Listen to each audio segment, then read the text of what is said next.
Hello students, myself Dr. Prashant Kumar, Assistant Professor, Department of Business Administration, government Lohia college Churu की ओर से मैं आप सभी का स्वागत करता हूं। जैसा कि आप इस वीडियो का टाइटल देख सकते हैं, management concept. BCom part first में महाराजा गंगा सिंह विश्वविद्यालय के पाठ्यक्रम के अनुसार प्रबंध के सिद्धांत पहला प्रश्न पत्र है आपका, जिसके अंतर्गत हम प्रबंध संबंधी जो अवधारणाएं हैं उनको पढ़ेंगे। इस वीडियो के अंतर्गत मैंने मैनेजमेंट कॉन्सेप्ट को सेलेक्ट किया है। तो आज मैं आपको मैनेजमेंट की जो कॉन्सेप्ट है उसको समझाने जा रहा हूँ। मैनेजमेंट या प्रबंध की अवधारणा कभी भी एक जैसी नहीं रही है। इसमें समय, स्थान और परिस्थिति के अनुसार परिवर्तन होते रहे हैं।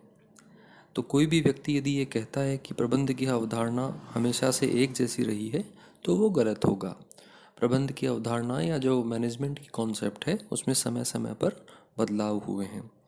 तो प्रबंध की अवधारणा को समझने से पहले हमें यह समझना आवश्यक है कि अवधारणा किसे कहते हैं या मीनिंग ऑफ कॉन्सेप्ट क्या है, अवधारणा का आशय क्या है।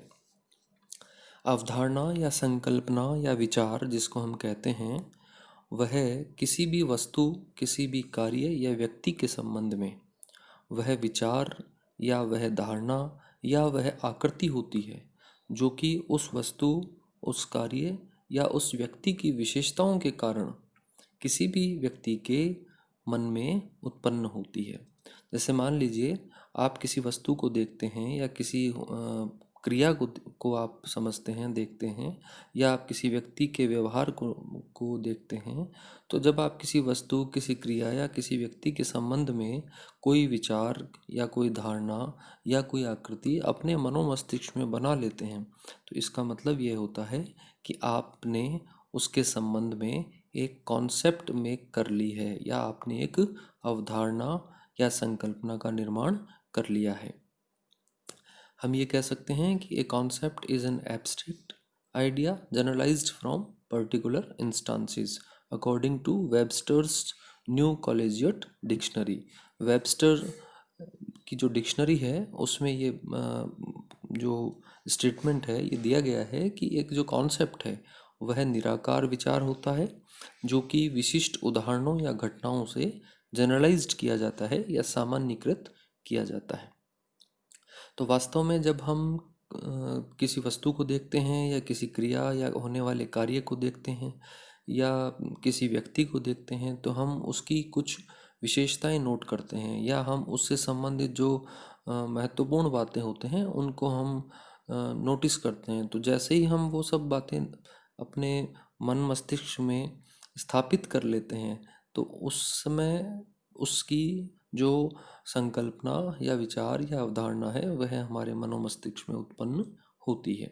तो उसके बाद जब कभी भी हमें वह व्यक्ति या वह वस्तु या वह क्रिया ध्यान में आती है, तो वो जो सामान्य बातें हमारे दिमाग में उस समय उत्पन्न होती है, वही सामान्यीकरण या जनरलाइजेशन जो होता है वही उसकी अवधारणा कहलाती है।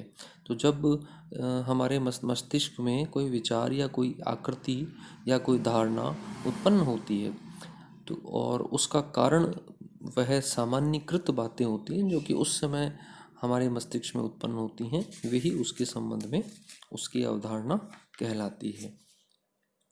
तो हम ये कह सकते हैं कि हर इंसान के मस्तिष्क में जब भी वह कोई वस्तु देखता है या कार्य या क्रिया उसके सामने कोई घटित होती है या वह कोई व्यक्ति के संपर्क में आता है, तो उसके मनोमस्तिष्क में कुछ विचार उत्पन्न होते हैं, कुछ आकृतियाँ उत्पन्न होती हैं। तो ये जो विचार उत्पन्न होते हैं या आकृतियाँ उत्पन्न होती हैं, ये ही जो विशिष्ट विशेषताएं होती हैं, यही उस वस्तु या क्रिया या उस व्यक्ति के संबंध में हमारे मनोमस्तिष्क में उत्पन्न होने वाली संकल्पना या अवधारणा कहलाती है। अब हम बात करते हैं प्रबंध की अवधारणाओं की।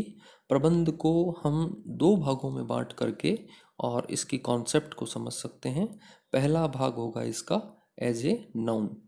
तो मैनेजमेंट कॉन्सेप्ट एज नाउन यानी कि संज्ञा के रूप में अवधारणा, और दूसरे इसके भाग में हम क्रिया के आधार पर और इसकी अवधारणा को समझेंगे।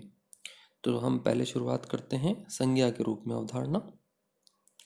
प्रबंध की बहुत सारी अवधारणाएं संज्ञा के रूप में प्रबंध को स्पष्ट करती हैं। उनमें से सबसे पहली है कि प्रबंध एक उत्पादन का साधन है।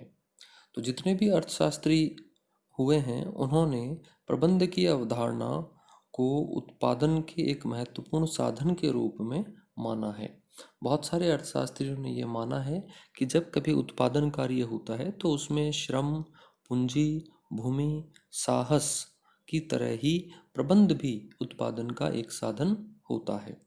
तो हम ये कह सकते हैं कि जब कभी उत्पादन का कार्य या उत्पादन की प्रक्रिया संचालित होती है तो वहाँ श्रम यानी कि स्त्री और पुरुष जो श्रमिक के रूप में होते हैं, कच्चा माल है, मशीनें हैं, उपकरण है, मुद्रा या धन है, विधियां हैं, और इसके साथ साथ जो भूमि है, साहस है, उसी की तरह ही एक प्रबंध भी एक साधन होता है। और प्रबंध के माध्यम से किसी भी संस्था के जो संसाधन होते हैं उनका कुशलतम उपयोग निश्चित किया जा सकता है। इसलिए उत्पादन के एक साधन के रूप में भी प्रबंध माना जाता है। दूसरा बिंदु है प्रबंध व्यवसाय का एक अंग है। प्रबंध के क्षेत्र में बहुत महत्वपूर्ण विद्वान हुए हैं जिनका नाम है Peter F Drucker. Peter F Drucker ने प्रबंध को व्यवसाय के एक अंग के रूप में माना है। तो according to Peter F Drucker we can say that management as an organ of business, ये व्यवसाय जो है उसका एक अंग होता है।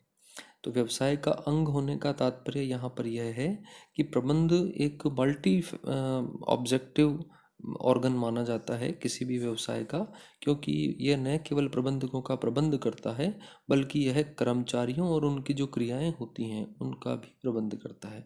इस प्रकार इस अंग या इस जो प्रबंध है उसी के आधार पर किसी भी संगठन को हम व्यावसायिक संगठन या जो औद्योगिक क्रियाओं का जो स्वरूप है वो हम बना सकते हैं या निर्मित कर सकते हैं। नेक्स्ट पॉइंट है हमारा प्रबंध व्यक्तियों का एक विशिष्ट वर्ग अथवा समूह होता है।